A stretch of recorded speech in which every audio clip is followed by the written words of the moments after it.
Julien Drey, bonjour. Bonjour. On va parler du congrès du Parti socialiste, on va parler de cet élu écologiste accusé de corruption et on va parler aussi et surtout de la semaine très sécuritaire qu'on vient de passer. Vous connaissez très bien ces problèmes, vous êtes spécialiste de la sécurité. Qu'est-ce que vous pensez du travail de Manuel Valls en la matière ?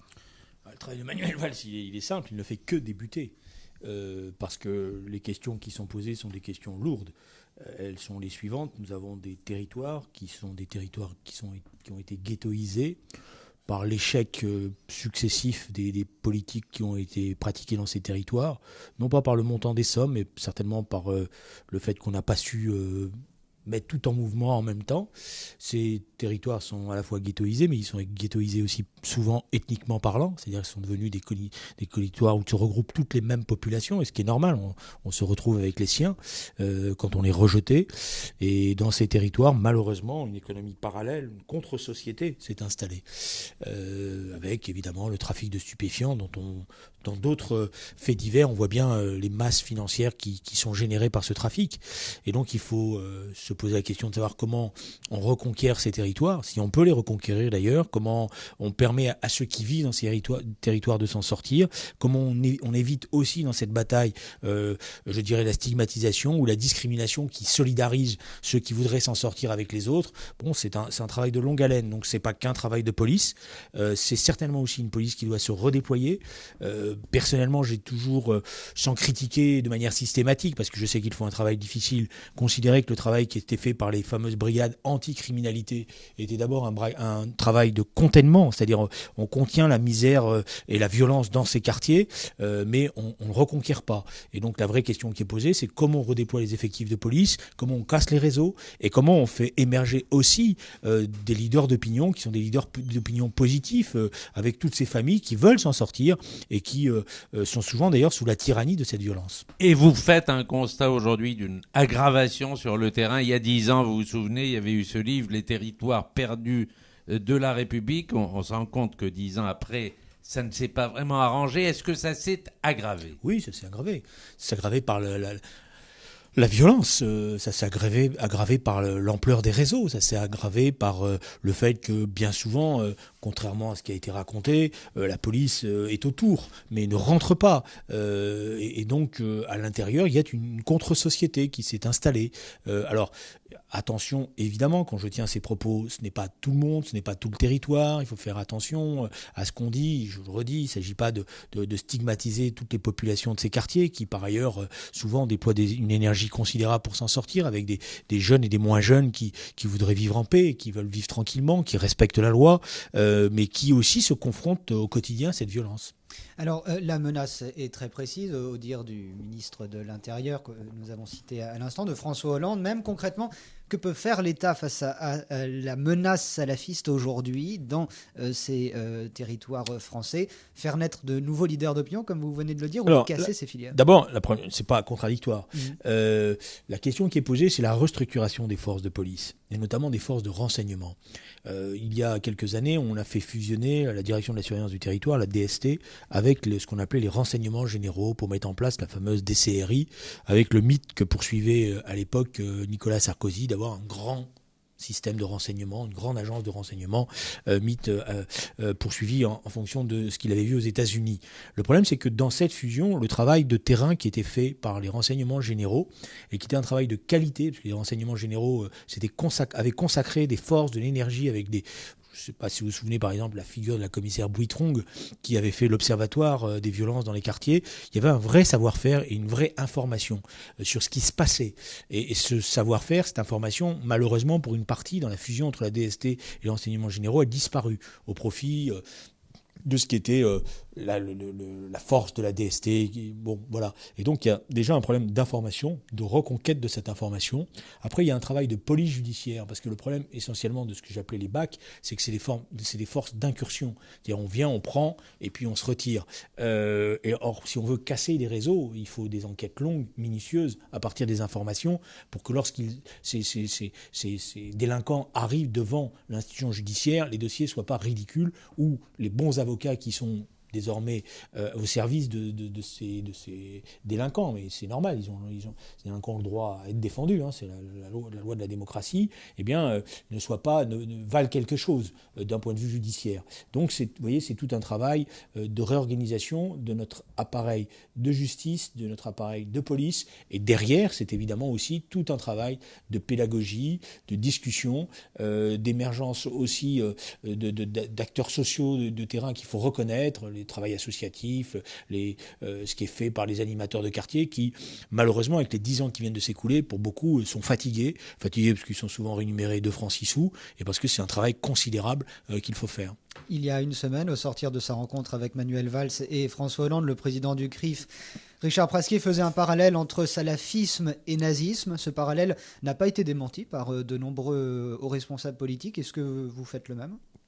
Bon, moi je fais toujours attention de pas, par ces propos-là, et je l'ai d'ailleurs dit au président Prasquier, mais il en est d'accord, ne pas donner le sentiment qu'on banalise ce qu'a été la Shoah et le nazisme. Donc à force toujours de tirer des traits d'égalité, on finit aussi par le banaliser. Maintenant, c'est vrai que ce qui se passe en Iran, les propos qui sont tenus, la manière dont les réseaux terroristes qui se nourrissent aussi de tout cela existent, et les propos qui sont tenus renvoient à des situations historiques qu'on a connues. Je veux dire, dans les années 30, quand Hitler et les SA à l'époque, avant que n'apparaisse la SS, quand le parti nazi existait, il parlait de la destruction des Juifs, et c'est vrai que tout le monde n'y prêtait pas attention, ou en tous les cas on considérait que c'était des excès de langage. On a vu à l'arrivée ce qui s'est passé. Donc il faut faire attention, et c'est vrai que le parallèle historique est important de ce point de vue-là. C'est de dire, regardez ce qui s'est passé dans les années 30, on a sous-estimé, on n'a pas pris au sérieux, on a cru que c'était simplement des excès de langage, c'est ce que disaient les diplomates, et puis on a vu lorsque ces gens-là sont arrivés au pouvoir ce qui s'est passé.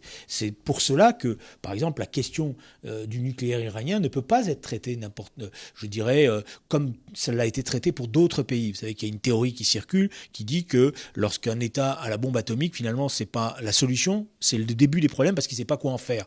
Mais concernant le régime iranien, ce n'est pas la même chose. Regarde des propos qui sont tenus, et des propos qui sont quand même, à la fin, on prête plus attention d'un certain point de vue tellement c'est excessif, mais quand même, c'est la première fois depuis très longtemps qu'on a des gens qui annoncent clairement qu'ils veulent rayer l'État d'Israël, avec tout ce que cela veut dire. Parce que la traduction, ça veut dire la destruction. La destruction, ça veut dire les massacres. Bon, donc ces questions-là doivent être traitées avec sérieux. C'est pour ça que la référence historique est utile. Et dans le cas de Mohamed Merah et de ses émules, il faut bien dire qu'on s'attaque à des Juifs pour la première fois. Parce qu'ils sont juifs, tout simplement. C'est pas la première fois. Il y a déjà eu des choses comme ça. Mais là, ce n'est même plus, je dirais, avant, il y avait un alibi idéologique. C'était, on s'attaquait à des juifs parce que il y avait la guerre en Palestine, comme il disait, ou le conflit israélo-palestinien. Bon, là maintenant, c'est quasiment même plus en référence à ça. C'est en référence à ce que représentent les Juifs à l'échelle de la planète, c'est-à-dire détruire ce peuple. Donc c'est plus simplement en solidarité avec les frères palestiniens, comme ils disent, mais c'est aussi pour la destruction de ce qu'ils appellent le lobby juif mondial. Alors, Julien Drey, il y a aujourd'hui une inquiétude, vous le savez bien, dans les banlieues françaises. Il y a des quartiers que les Juifs sont contraints d'abandonner pour aller ailleurs. Il faut bien voir les choses en face. On a le cas de Vénissieux. Il y a des cas similaires dans la région parisienne. Qu'est-ce qu'il faut faire pour enrayer ce processus ? D'abord, ce qu'il faudrait, c'est que les médias ne banalisent pas ces agressions. Je vais vous donner un exemple précis. Il y a quelques jours, un monsieur dans un RER de banlieue lit un journal. Ce monsieur n'est même pas juif, mais sur le titre du journal, il y a une déclaration d'un rabbin, et le mot rabbin apparaît. Et ce monsieur a été agressé dans son wagon, il a fait 36 heures de coma. Et j'ai été étonné, ça fait 3 petites lignes comme ça, et personne n'en a parlé, ou plus exactement, ça a été totalement banalisé. Donc la première question qui est posée, elle est posée à l'égard des grands médias, c'est de ne pas banaliser ces incidents, de ne pas les relativiser. Au nom, vous savez, de cette fameuse théorie que j'ai connue il y a une dizaine d'années, qui disait « il ne faut pas en rajouter ». Donc, en gros, on met un mouchoir sur ces incidents, on considère que ce sont des incidents marginaux, que c'est pas vrai, que ça existe, mais que c'est pas plus que ça, et que d'ailleurs, bien souvent, le caractère antisémite de ces incidents n'est pas vraiment prouvé, et que c'est compliqué, et qu'il faut pas non plus en rajouter. Bon, donc il y a déjà, je pense, ce devoir de vigilance et de dire la vérité. La vérité, nous le savons tous, c'est qu'il y a effectivement aujourd'hui une montée des agressions antisémites, de propos antisémites, de comportements antisémites, qui s'est installé d'un antisémitisme qui s'est banalisé pour certains. Et d'ailleurs, ça, c'est, je crois, le fait nouveau. Premier aspect des choses. Deuxième aspect des choses, il faut une mobilisation de la société. Et je pense qu'elle tarde à s'exprimer. Non pas simplement des grandes institutions avec des grandes déclarations, c'est tout le corps social de la société qui doit se mobiliser, c'est-à-dire tout le tissu associatif, tous les leaders d'opinion, tous les relais d'opinion, et avec un travail particulier dans l'éducation nationale. Parce que c'est aussi là que beaucoup de choses se nouent. Et c'est dans les écoles que l'éducation civique, et donc l'éducation antiraciste, et le rejet du racisme dans toutes ses formes, et donc le rejet de l'antisémitisme, doit être exprimé. À chaque fois que j'entends, et c'est vrai, un certain nombre de professeurs discrètement dire qu'il y a un certain nombre de parties de l'histoire qu'ils ne font plus, qu'ils n'enseignent plus, ou sur lesquelles ils passent vite parce qu'ils ne veulent pas d'incident, eh ben je pense que c'est dramatique. Voilà. Et ça, c'est un problème qui est posé à l'éducation nationale. Le discours de fermeté de Manuel Valls entendu ces dernières semaines, notamment dans ce contexte, permettent, voici, il y a un lien de cause à effet, vous nous le direz peut-être au ministre de l'Intérieur, d'avoir des sondages de popularité assez exemplaires, alors même que les cotes de popularité du chef de l'État et du Premier ministre, elles, s'effondrent. Est-ce que vous pouvez nous dire à quoi ou à qui on peut attribuer ce désamour ? Alors, il y a deux choses. D'abord, la cote de popularité d'un ministre de l'Intérieur, lorsqu'il agit dans le moment actuel, elle est forcément positive, puisqu'il agit, puisqu'il est en première ligne, et que par ailleurs, il y a une compétence réelle et un savoir-faire de Manuel Valls. Mais j'attire juste l'attention sur le fait qu'on juge un ministre de l'Intérieur pas dans ses premiers pas. On juge, malheureusement, on regarde la réalité des problèmes que j'ai évoqués tout à l'heure, l'efficacité d'un ministre de l'Intérieur sur le temps. C'est-à-dire, les tâches qui sont devant Manuel Valls sont des tâches lourdes de réorganisation des services de police, d'objectifs, et aussi, parce que c'est aussi ça qui est posé comme problème, peut-être aussi de rééducation des forces de police. Parce que on voit bien avec ce qui s'est passé à Marseille qu'il y a une police qui est fatiguée et avec des dérapages qui vont au paroxysme de la corruption, mais des dérapages aussi au quotidien dans le comportement. On voit bien que ces questions-là sont aussi posées. Il y a une remotivation des troupes avec des objectifs nouveaux, avec des réorganisations nouvelles, et avec aussi des générations de policiers nouveaux. Le problème essentiel qu'il y a dans la police aujourd'hui, c'est qu'on envoie souvent les plus jeunes au combat, parce que c'est un combat quotidien, et qu'il manque un encadrement de qualité qui puisse permettre justement de bien cibler les objectifs et bien de rappeler quels sont les objectifs de la police, parce qu'il y a aussi une forme de désespoir pour ces policiers. Ils ont souvent l'impression qu'ils attaquent, ils vident de l'eau avec l'eau de la mer avec un dé à coudre, comme on dit. Et donc ils ont le sentiment qu'ils n'en peuvent plus, que ça ne marche pas, alors soit qu'ils ne sont pas suivis par la société, soit que la justice ne fait pas le travail qu'il faudrait faire. Vous voyez, donc il y a tout ça qu'il faut le faire, et donc le travail est un travail compliqué. Il y a un travail de coordination avec la justice, il y a une réorganisation aussi de la justice, d'une justice de proximité efficace dans ces quartiers-là. Voilà, donc et puis un travail aussi de liaison avec le reste, avec l'école, avec les travailleurs sociaux. Voilà, donc je pense que Manuel Valls est un homme compétent, mais que la tâche qui est devant lui est compliquée. Alors pour François Hollande, c'est un autre sujet. Je pense que, je l'ai dit dans le congrès du Parti socialiste qui est en train de se terminer, là, dans les débats que nous avons eus. Moi, je suis de ceux qui pensent qu'au point de départ, nous n'avons pas pris le bon chemin. Le bon chemin, c'était celui qui visait à desserrer l'étau budgétaire dans lequel nous a enfermé le traité budgétaire, qui n'est pas un traité comme les autres, qui s'appliquera plus tard, qui est un traité qui s'applique aujourd'hui. C'est-à-dire quand les parlementaires vont, dans la semaine qui vient, voter la loi de finances, dans le préambule de la loi de finances, c'est-à-dire du budget de l'État, eh ben, il est écrit que ce budget, il est calé sur la règle de maîtrise des dépenses budgétaires avec ce chiffre fatidique du retour à 3% tout de suite et à 0,5% dans les 5 ans qui viennent. Bon, à partir de là, je pense que malheureusement, le gouvernement est conduit à avoir une pression fiscale pour réduire ses déficits, une politique d'austérité, de rigueur, vous employez les mots que vous voulez, qui est évidemment difficilement supportable pour un corps social qui a déjà été fragilisé par les politiques précédentes. Donc la question qui était posée, c'était comment on crée les conditions d'une relance de l'activité, d'une relance de la consommation, la question des salaires aussi, parce qu'elle est posée, l'explosion des inégalités, la difficulté de vivre, la question des prix et aussi la question du tissu industriel, de l'activité économique qui découle justement d'une croissance atone. Bon, donc c'est ces questions-là qui étaient posées au départ. À partir du moment où on n'a pas desserré la contrainte, évidemment, on a plus de justice fiscale, l'effort est mieux réparti. De ce point de vue-là, on peut s'en réjouir. Mais en même temps, ce que je ne vois pas, et sur lequel je ne crois pas, plus exactement, je ne crois pas qu'au sortir de cette austérité et cette rigueur, on va retrouver une économie vertueuse avec cette croissance qui sera certainement retrouvée. Je pense au contraire qu'on s'enfonce dans une spirale dépressive et que malheureusement, de plan de rigueur en plan d'austérité, on ne s'en sort pas. Voilà. Et donc, effectivement, le désamour dans les sondages que vous signalez, il est lié à... je pense qu'il n'y avait pas une illusion que François Hollande allait faire des miracles, mais il y avait le sentiment qu'on pouvait faire autre chose. Et bon, donc les gens n'en veulent pas encore à la gauche, on n'en est pas encore au désamour, mais il y a une déception. Alors, Julien Drey, le congrès du Parti socialiste qui doit se tenir à Toulouse, la motion avec les préparatifs, la motion portée par Harlem Désir a recueilli 68%. On a parlé de succès mitigé. C'est votre avis ? Écoutez, d'abord, Harlem est un ami, vous savez que j'ai fondé avec lui il y a maintenant très longtemps, SOS Racine, donc je ne me permettrai pas de faire ce que certains vont faire, évidemment, c'est-à-dire de tout mettre sur le dos d'Harlem Désir et d'oublier que c'est leur propre responsabilité qui est aussi en cause. Quand les militants socialistes ont voté, ils ont aussi voté en fonction du contexte politique et social que j'ai évoqué tout à l'heure. Donc c'est pas la faute à Harlem Désir. Harlem a hérité d'une situation avec ses qualités qui sont les siennes. Il a, je crois, réussi quand même à ce que le congrès, le débat préparatoire du congrès, qui est un congrès précipité, fait dans l'urgence. Les militants ont voté sur des textes, ils ont reçu les textes même pas 8 jours avant. Il y a eu très peu d'assemblées générales et de débats contradictoires. Bon, il a réussi quand même à ce que les choses se passent. La tâche, pour lui aussi, va être très difficile, parce que c'est pas simple d'être premier secrétaire d'un parti socialiste où tous les éléphants, comme on dit chez nous, en tous les cas, toutes les grandes figures sont au gouvernement et considèrent grosso modo que le parti il est là simplement pour accompagner la politique du gouvernement. Donc il n'est pas gardien, il n'a pas à être simplement le gardien du parti ou du temple. Il va falloir qu'il fasse vivre le parti, qu'il le fasse débattre et qu'il le fasse exister.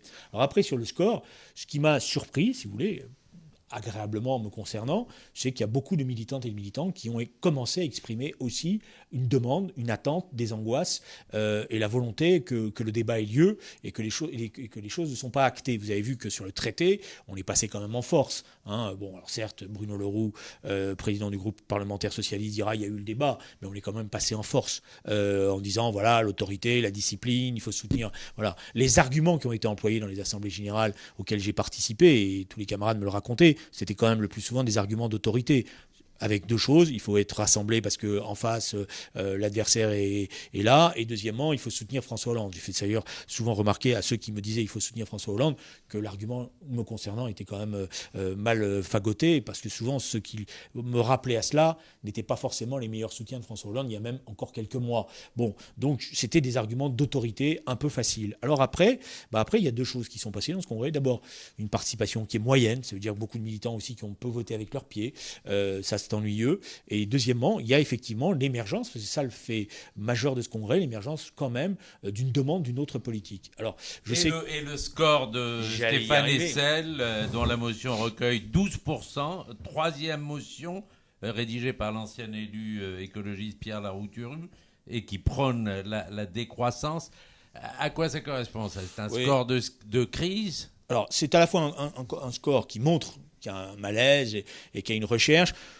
Mais en même temps, le score le plus important, vous me permettrez de le dire, parce que c'est quand même ça, c'est le score qu'a fait la motion conduite par Emmanuel Morel, que je soutenais avec Marie-Noëlle Lienemann, avec Paul Quillès, avec Jérôme Gage, qui est le score de la gauche du parti, parce que ça c'est la réalité, d'une nouvelle gauche qui se reconstruit à partir aussi d'un certain nombre de désertions ou d'abandon de ceux qui étaient censés dans le temps la représenter. Et donc il a fallu reconstruire quelque chose, et surtout reconstruire quelque chose de positif, parce que la motion que nous avons présentée, c'est ça ce qui m'a conduit à la soutenir, à l'écrire avec d'autres, c'est que c'est pas simplement une motion protestataire, c'est une motion alternative, c'est-à-dire c'est la seule motion qui prônait des solutions alternative à ce qui est fait aujourd'hui, que ce soit sur le traité européen, que ce soit sur la politique industrielle, que ce soit sur la politique salariale. Il y a des solutions positives, que ce soit aussi sur ce qu'on appelle la transition énergétique et la création d'un autre modèle que le modèle productiviste qui existe aujourd'hui.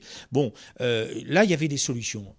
Donc, c'est pas qu'une motion de colère. Dans la motion SL, on est essentiellement sur une motion, sur un vote qui est un vote de colère, avec... Vous me permettez, mais qui peut avoir une traduction politique vous me permettez, oui, je pense qu'elle aura une traduction politique parce que je pense que beaucoup de ceux qui ont voté pour SL se retrouveront à terme, s'ils sont sincères, dans la motion que nous avons défendue avec Emmanuel Morel. Donc c'est un potentiel énorme qui existe aujourd'hui. Mais vous me permettrez cette petite remarque, parce que je vois bien la manière dont les médias se sont emparés de ces résultats, n'analysant pas au passage le score que nous avons fait, mais se focalisant sur la personnalité de Stéphane Hessel. Eh ben, vous avez la réponse dans ces propos. C'est vrai qu'il y a eu un vote aussi qui était un vote de référence à la personnalité de Stéphane Hessel, son livre Indignez-vous, cette médiatisation qui a joué. Et puis j'ajoute, parce que vous ne l'avez pas vu, et c'est normal parce que vous n'êtes pas tous au fait de la réalité du Parti socialiste, des petites manœuvres. C'est-à-dire quand des gens n'étaient pas contents, on leur disait « il ne faut pas voter pour la motion de Morel et pour la motion de Drey ou pour la motion de Guilman, c'est quand même attention, ils sont contre le gouvernement, allez voter Hessel, ça ne coûte rien ». Voilà. Donc il y a des votes dans des fédérations qui sont pour le moins surprenants et dont nous avons bien compris qu'on a laissé filer un certain nombre d'éléments de la contestation plutôt vers SL que vers ce que nous représentons, parce que nous sommes un courant désormais constitué et qui a vocation à mener la bataille. Mais ce n'est pas rien ce que vous dites, ces petites manœuvres, elles viennent d'où? Elles sont lancées par qui? Vous savez, nous avons appelé la motion majoritaire la motion consortium. Pourquoi l'avons appelé? Parce qu'il y a tout. Les dirigeants du parti, toutes les sensibilités. Et ce qui fait d'ailleurs la richesse du parti, c'est tout cela, c'est toute cette diversité. Bon, il y a eu effectivement, je ne veux pas désigner à la vindicte populaire telle ou telle fédération, mais j'en ai au moins 4 ou 5 que nous avons repérés où il y a des scores qui sont très importants de la motion SL et qui ne sont pas en relation avec la réalité de ce qui s'est passé ailleurs. Et donc on voit bien que c'est un vote guidé, si ce n'est téléguidé. Et vous n'avez pas eu envie vous-même, Julien Drey, de compter de compter des voix autour d'une motion propre? Vous n'avez pas eu envie de déposer une motion? Non, moi j'avais fait ma contribution, qui a eu d'ailleurs un certain succès. J'en étais content parce que j'avais fait un effort dans l'écriture en faisant une pièce de théâtre dans ma contribution qui s'appelait De l'alternance à l'alternative. Je remarque d'ailleurs que cette formule devient une formule de référence pour beaucoup d'éditorialistes, puisqu'ils disent eux-mêmes, on a vu l'alternance mais on n'a pas vu l'alternative. Donc c'est bien la question qui est posée au travers des propos que j'ai tenus tout à l'heure dans le débat sur le traité, sur les salaires, je reviens là-dessus, sur la politique industrielle, parce que vous remarquez bien que nous avons des sites qui ferment et que nous ne sentons pas ce qu'est la politique industrielle désormais. Alors moi, je suis pour un État stratège, c'est-à-dire qu'il y a un mot qui ne me gêne pas, le mot nationalisation, pas au sens des nationalisations de 81, mais au sens de ce qu'on appelle les nationalisations temporaires, transitoires, où l'État reprend en main un secteur productif pour le remettre en selle ou pour le protéger, en vue évidemment de lui permettre de se redévelopper, quitte après à le céder. C'est pour ça que c'était intéressant le débat. Si on avait eu le débat plus longtemps au sein du Parti socialiste, nous sommes les seuls à avoir défendu le concept de socialisme de la production. C'est-à-dire, nous avons dit, nous, le socialisme, c'est pas simplement la redistribution, c'est pas simplement la fiscalité et la justice fiscale. C'est d'abord aussi la création de richesse. C'est comment on recrée de la richesse. Donc, comment on retrouve de la croissance. Quel est le rôle de l'État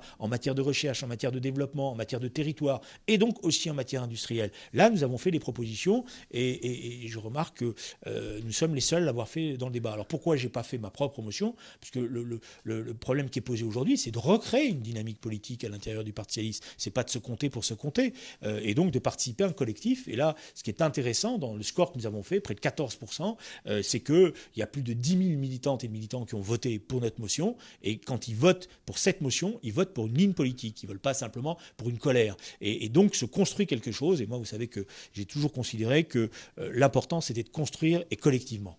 Alors on va terminer dans un instant, ça sera la dernière question, l'affaire de l'élu écologiste qui est accusé de corruption. Mais encore un mot sur Harlem Désir. Est-ce que votre ami Malek Bouti parle d'un premier secrétaire mal élu Vous pensez la même chose? Non, je pense que c'est pas comme ça qu'il faut caractériser les choses. Et je pense que Harlem a déjà une tâche difficile et ceux qui l'ont connu, qui sont ses amis, ne doivent pas lui compliquer la tâche. Bon, je sais qu'Harlem est un homme droit. Ce n'est pas un politicien au sens mauvais du terme. C'est un homme droit. Je sais que c'est un homme de conviction. Moi, j'ai des divergences avec lui. Je sais à partir de quel moment on a eu des grosses divergences. Sur la construction européenne, j'ai une divergence majeure avec lui. Je pense qu'il est pris dans la machine de la construction européenne et il ne voit pas la crise dans laquelle on est. Bon, et donc ça va être intéressant d'ailleurs, parce que je pense que le débat va avoir lieu, et je pense qu'on peut débattre avec Harlem, et c'est ça qui est intéressant. Je pense que les choses ne sont pas bloquées, et en ce sens-là, il va y avoir un vote des militants. Il y a effectivement 2 orientations politiques qui vont être symbolisées par 2 hommes. Emmanuel Morel sera, je l'espère, candidat contre Harlem Désir, mais pas contre la personnalité d'Harlem Désir, mais pour affirmer une identité politique, et puis après, il faudra faire vivre le parti. Voilà. Une dernière question sur cette affaire judiciaire qui commence vraisemblablement pour cette adjointe au maire du 13e arrondissement. Étiquetée Europe Écologie Les Verts, elle est mise en examen dans une vaste affaire de blanchiment d'argent de la drogue. Nous l'avons dit tout à l'heure, Bertrand Delanoë a condamné une affaire très grave. L'UMP a dénoncé la permissivité d'une partie de la gauche sur la drogue. Et vous? Bon, alors il y a plusieurs choses. D'abord, je maintiens que le débat devra avoir lieu sur la prohibition. Mais ça n'a rien à voir avec l'affaire en elle-même. Pourquoi? Parce que nous avons une politique de prohibition sur la question de la drogue et notamment sur la question du cannabis, qui, je le dis depuis des années, est un échec. Quoi qu'on en dise. Alors on fait des belles saisies, on se revendique de ces saisies, mais à côté, on ne sait pas tout ce qui se passe et tout ce qui passe et tout ce qui est en mouvement. Donc j'aimerais bien qu'un jour, on ait un débat serein sur l'efficacité ou non de la politique de prohibition. Et ce n'est pas les cris d'orfraie de la droite qui, de ce point de vue-là, m'impressionne. Voilà. Moi, je sais que cet aspect-là des choses est un échec. Donc, soit on est capable de me montrer qu'on peut remettre en place une véritable politique de prohibition, donc avec le fait qu'on va réduire le trafic. Je veux bien qu'on me le démontre. Pour l'instant, personne ne me l'a démontré. Ce que je sais, c'est que le trafic n'a fait que progresser, n'a fait que s'amplifier. Donc, il y a un problème.